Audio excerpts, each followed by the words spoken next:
1 plus cos 5x divided by 2 whole divided by 1 minus cos 5x divided by 2. 1 plus cos 5x divided by 2 whole divided by 1 minus cos 5x by 2.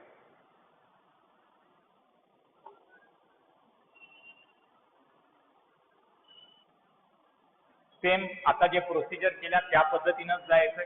तेच फॉर्म्युले इथे use होतात. एवढंच फरक आहे की इथं minus वर होता, इथं प्लस डिनॉमिनेटर मध्ये आहे आणि या प्रॉब्लेम मध्ये प्लस न्यूमरेटर मध्ये आहे आणि मायनस डिनॉमिनेटर मध्ये आहे. म्हणजे फॉर्म्युले रिव्हर्स यूज होतात.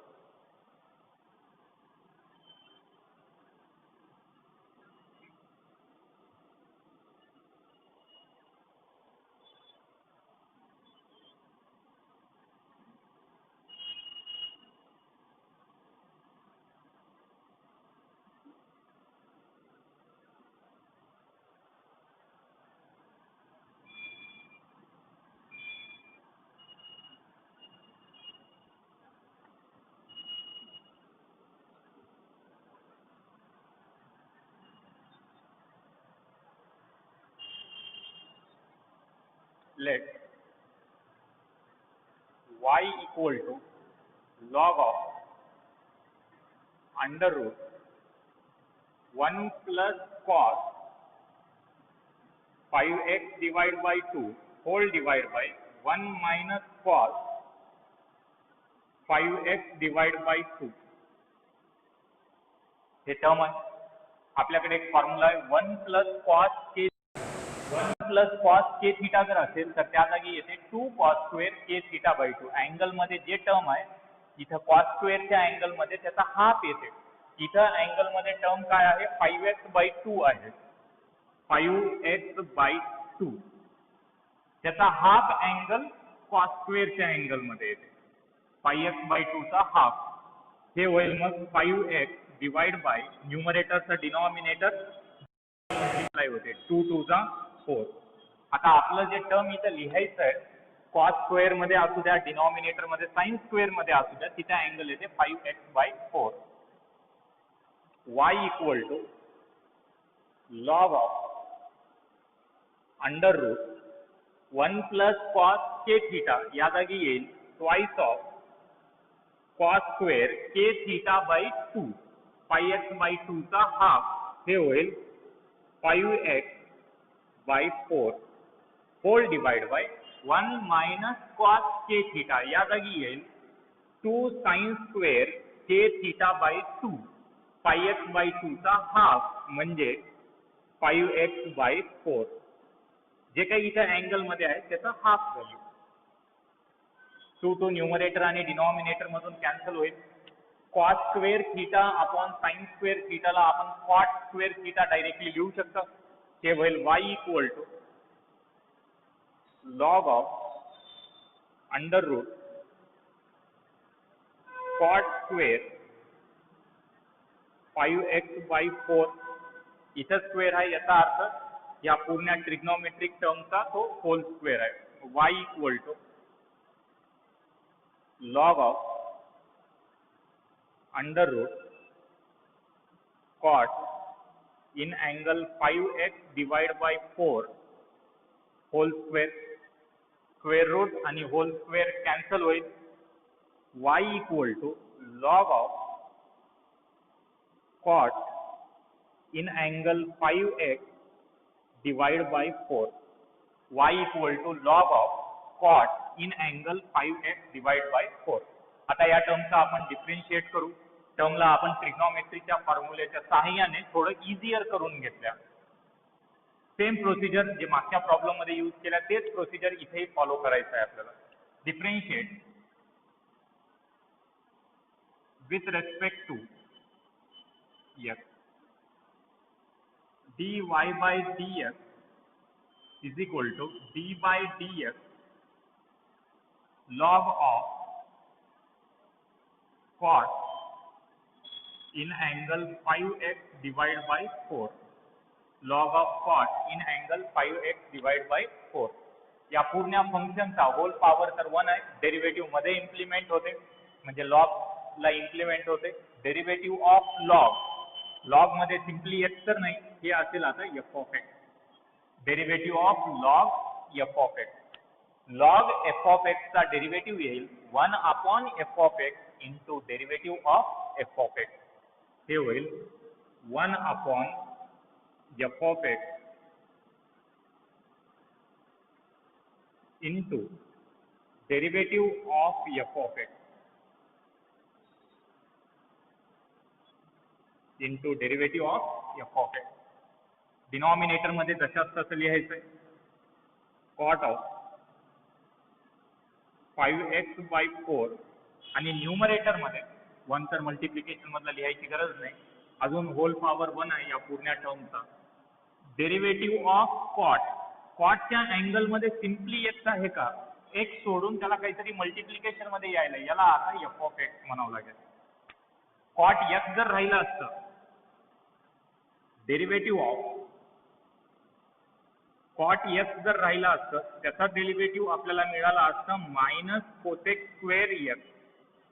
कॉट एक्सचा derivative minus cosec square x आणि मधल्या अँगल मधल्या एक्सचा derivative with respect to x येईल 1. मल्टिप्लिकेशन मध्ये 1 तर लिहायची गरज नाही. तेच जर कॉट एफ ऑफ एक्स जर असेल, त्याचा डेरिव्हेटिव्ह आपल्याला मिळेल minus cosec square f of x into derivative of f of x. Cot f of एक्सचा derivative minus cosec square f of x into derivative of f of x. Cot f of x याचा derivative येईल minus cosec square f of x into derivative of f of x. Meanwhile cosec थीटाला आपण 1 upon sine theta लिहू शकता. Similarly cosec square थीटाला 1 upon sine square theta लिहू आपण minus 1 upon sine square theta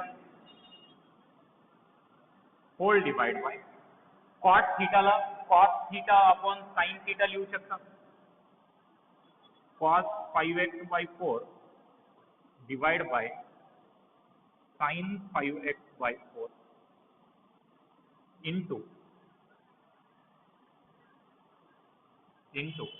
5x/4 चा derivative येते 5/4. ते कसं येईल ते इथं जनरल कॅल्क्युलेशन करू. Derivative of 5x/4. 5/4 कॉन्स्टंट आहे, बट ते सेपरेट कॉन्स्टंट नाही. सेपरेट कॉन्स्टंट असेल तर डेरिव्हेटिव्ह 0 येईल. कॉन्स्टंट मल्टिप्लाइड बाय व्हेरिएबल असेल तर कॉन्स्टंट डेरिव्हेटिव्हच्या बाहेर ठेवता आणि व्हेरिएबल जे काय असेल तर त्याचा डेरिव्हेटिव्ह आपण सॉल्व्ह करता. आणि व्हेरिएबल आहे साधा एक्स. एक्सचा derivative with respect to X ते येईल 1. 5/4 इंटू 1 ते मिळेल आपल्याला 5/4. म्हणजे 5x/4 चा डेरिव्हेटिव्ह येईल 5/4. न्यूमरेटर आणि डिनॉमिनेटर मधून एक साइन कॅन्सल होईल. एक साइन न्यूमरेटरच्या डिनॉमिनेटर मध्ये उरायलाय. ते नेक्स्ट स्टेप मध्ये डिनॉमिनेटरला मल्टिप्लाय होईल आणि हे 4 सुद्धा डिनॉमिनेटरला मल्टिप्लाय होईल. हे होईल आता मायनस ऑफ न्यूमरेटर मध्ये उरेल 5 divide by 4 into sine 5x/4 into cos 5x/4 into cos 5x/4. या व्हॅल्यूला मी आता या 4 ला 2 इंटू 2 लिहू शकतो. dy/dx is equal to minus of 5 upon 2 into 2 sine 5x/4 into cos 5x/4. आपल्याकडे डबल अँगल फॉर्म्युला आहे जे की मागच्या क्वेश्चन मध्ये सुद्धा यूज केले आपण. Sine 2 theta is equal to 2 sine theta into cos theta. आता व्हॅल्यू जे राईट साइड मध्ये आहे तशी अवेलेबल आहे. 2 sine theta 2 sine theta into cos theta, याला आपण साइन 2 थीटा लिहू शकता. जे अँगल मध्ये आहे त्याची डबल. अँगल मध्ये काय आहे 5x/4 आहे, त्याचा डबल येईल इथं sin 2 थीटा. साईनच्या अँगल मध्ये 2 1 जा 2 2 जा म्हणजे काय येईल 5x/2 येईल. काय मिळेल आपल्याला 5x/2. हे होईल dy/dx is equal to minus of 5/2 into 2 sin theta into cos theta. हे होईल sin 2 theta. जे काही इथे अँगल मध्ये आहे त्याचा डबल. ते होईल 5x/2. 5x/4 चा डबल येईल 5x/2 minus 5/2. 1/sin ला आपण कोसेक लिहू शकता. फायनली हे होईल dy/dx is equal to minus 5 cosec 5x/2 किंवा याला असे म्हणू शकता -5/2 into cosec in angle 5x/2. चला लिहून घ्या.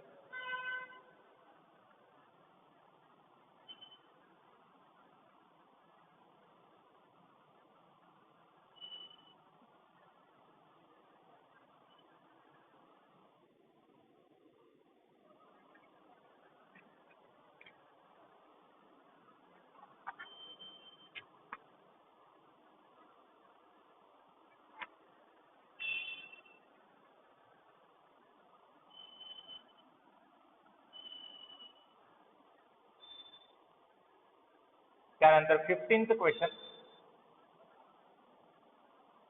Log of under root 1 minus sin x